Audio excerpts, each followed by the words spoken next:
Waging war on welfare fraud and abuse. Lawmakers in Kansas are approving a bill that limits what folks can buy with taxpayer cash.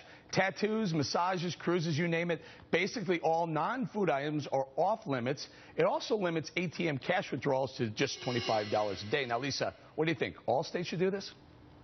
100%, without a doubt. Look, taxpayers shouldn't be on the hook for welfare recipients spending money on spa treatments and, getting tattoos. Look, we should be giving people a hand up, not a hand out, but that's not what we've been doing. I think what we need to have is a broader assessment of welfare as a whole. Since Lyndon B. Johnson launched the war on poverty 50 years ago, we've spent almost $16 trillion building an entitlement nation. Look, we have over 200 state and federal means-tested programs spending about $1 trillion a year, but here's the kicker. The poverty rate hasn't changed. Right. No, the poverty rate is actually highest it's been in decades. It's actually inching up. And again, every time you give something, a handout, things can get better and none of the money comes back. Wayne, your thoughts, every state, or do you not like this program?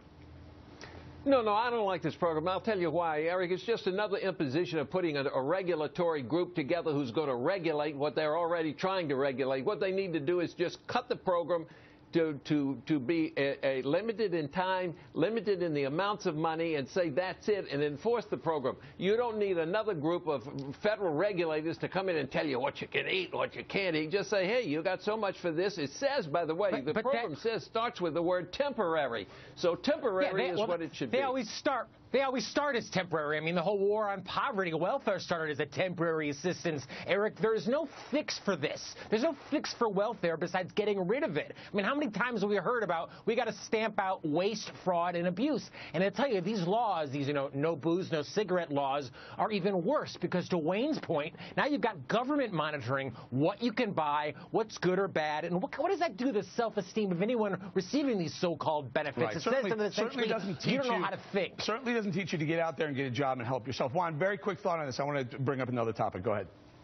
Well, I just want to say, as the true libertarian on this panel, that I'm so glad to hear my fellow panelists say, you know what, we should not be telling people who are poor how to spend the money. If you want, as a government, to be sensitive, caring conservative, give the money to poor and then let them go. But I mean, you can't oversee. You give the money first, but then when you said take money and you give the money, that wouldn't be libertarian. Well, I think we need substantial welfare reform. Let me just say, it's not a matter of give if you have starving children.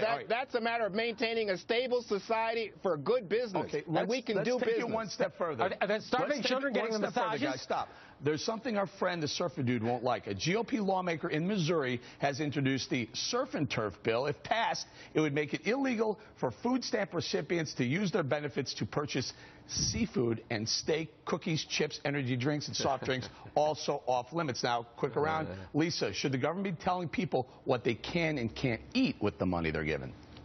Well, I think what we should be doing is reforming welfare as a whole. I think we need to take it.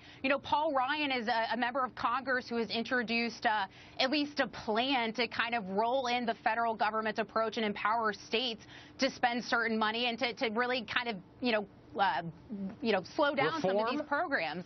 Oh, yes. Yes, I think we absolutely need to reform these programs.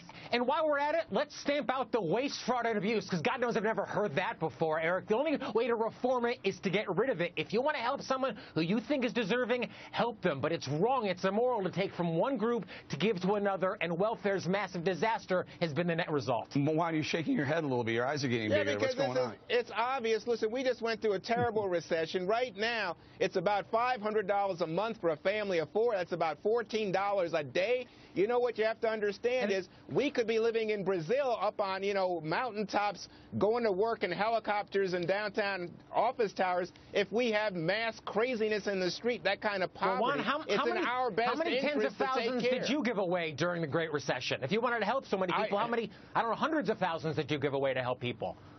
I don't know exactly, but I give away a lot of personal charity, and I certainly pay a lot of taxes, but I think you should continue to do that. Guys, the bottom line here is these programs aren't working. All right, they're not working. We would agree. And the other bottom line is they never scale them back when things get better. Wayne, I need last thought from you, Wayne.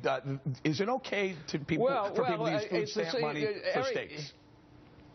It's crazy. All of that regulation of saying where you can spend the money and how you can eat and all of that is just more gobbledygook. As I said, just limit the time and the money and say that's it. I don't care what you spend it on. That's it, and that's all you get. All Goodbye. right, 46 million people. It's crazy. It's out of control. Coming up, guys, President Obama bashed